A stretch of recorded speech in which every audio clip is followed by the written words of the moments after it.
இன்னைக்கு ஃபாதர்ஸ் டே ஜூன் 15. என்னோட டாக்டர் எனக்கு ஒரு க்ரீட்டிங் அவள் கையால் செஞ்சு ப்ரெசென்ட் பண்ணியிருக்கா. ஓப்பன் பண்ணி பார்ப்போம் என்ன தான் கொடுத்துருக்கா அப்படின்னு. ஃபஸ்ட் டைம் கொடுத்துருக்கா, ரொம்பவும் எக்ஸைட்டிங்காக இருக்குது. Happy father's day. Wow, happy father's day. First heart. O,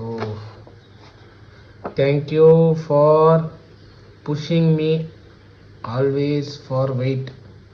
You are my hero. You are my booking for us. I am so happy. So இதை ஓப்பன் பண்ணா dad heart. You are my hero. Happy Father's Day. Best father. Wow. Tahani, நான் best ஃபாதரா? Thank you. ரொம்ப happy என் பொண்ணு கொடுத்தனால.